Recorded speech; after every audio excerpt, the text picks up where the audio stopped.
Hi class, Dr. Duncan here, just coming in for your weekly announcement as opposed to posting it on Blackboard. I decided to grace you with a video announcement this week.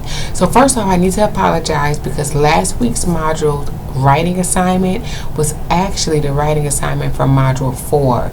So for those of you who've contacted me, I responded to all of you, and those who did not, if you've taken that writing assignment, I went ahead and gave everyone full credit for that assignment because that was my mistake. So again, for last week's writing assignment, do not worry about that. Everyone received full credit because that was not the correct writing assignment for that module.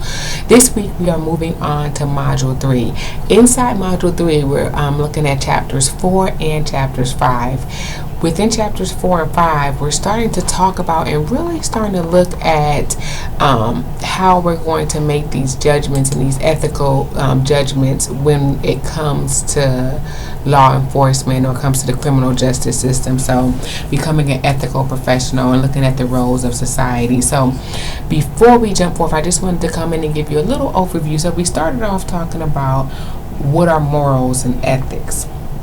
We got that foundation. Then we started looking at ethical systems and deontological and teleological. So deontological system is purely concerned with the action, right?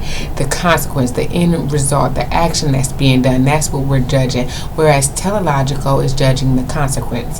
So deontological is looking at the action.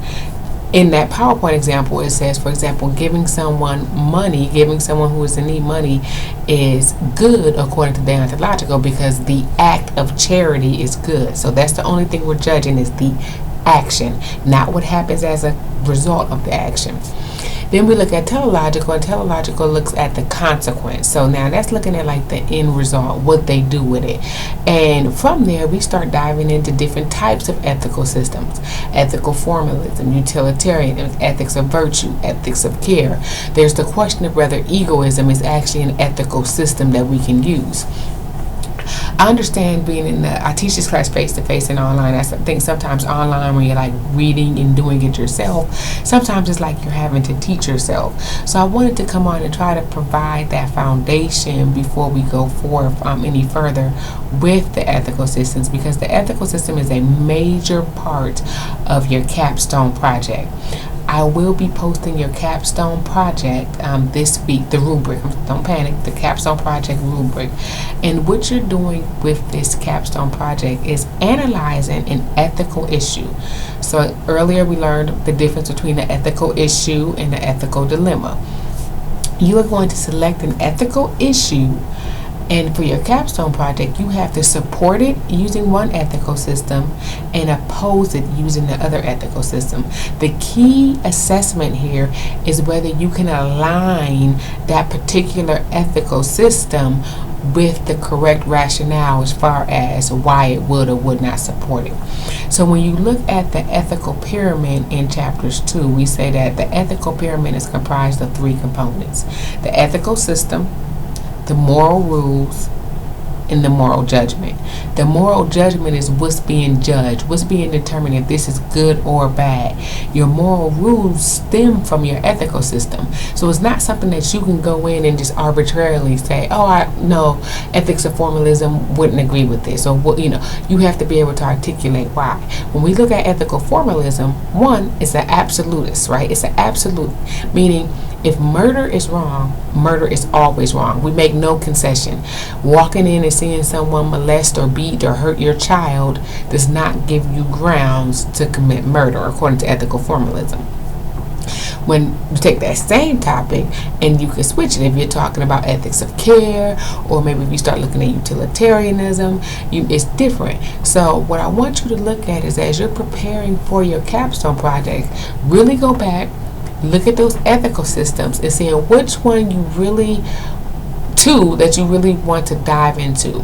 Now there is a small caveat. If you select religion as one of your ethical systems, you will have to use 2 different types of religion. So for example, if you say you are going to use religion to be against, say abortion, you would have to use a specific type of religion. So you're going to use Christianity and Islam, or you're going to use Judaism, or so that's what I mean. You have to select 2 types. So ultimately I'm trying to steer you away from religion. And I do that because a lot of people, if you're religious, your comfort zone is that's your prescribed ethical system, whether you really know it or not. So in reading this chapter and reading and talking about ethics and morals and values and justice, I'm hoping that you're starting to challenge yourself in your thinking process. I am here if you have questions. This semester, I know I'm a little slower in responding to emails. I am running like Monday and Wednesdays.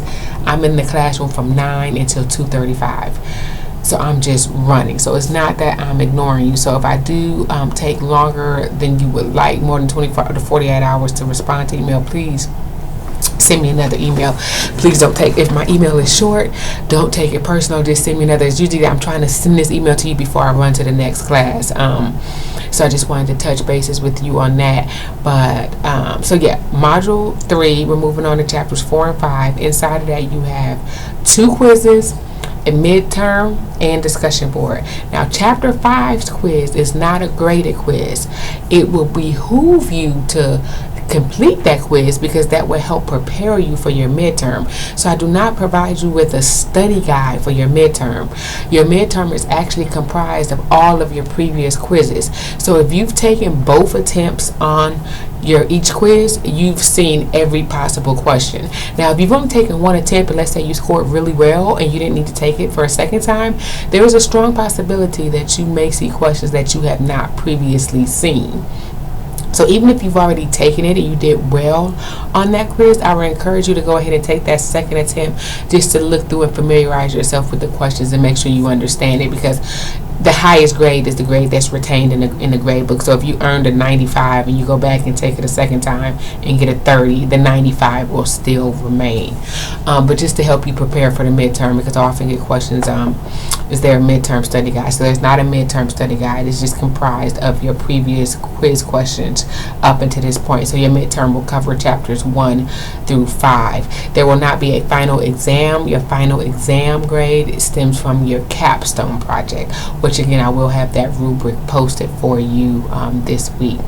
So just wanted to come on, touch bases with you. I'm going to try to come on again and do a live chat probably sometime later this evening, and that's when you can actually log on and we'll have a live conversation and ask questions and answer questions about your presentation, what I'm looking for, if you still have questions, if you don't understand something.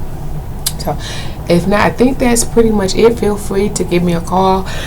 Excuse me. I would say stop by. I usually say stop by anytime, but I want to encourage you that this semester, because I am like literally always running in another class, and you probably just miss me coming in and out. But feel free to shoot me an email, call. We can schedule an appointment if you want to stop by. Tuesdays and Thursdays are not as busy, so I don't go into the classroom until the afternoon. So if you do want to just stop by, you can stop by. Tuesdays and Thursdays in the mornings are probably the best time. Well, I think that's all I have for you. If you have any questions, comments, concerns, let me know, and let's go ahead and let's lock out this next module. I look forward to talking to you.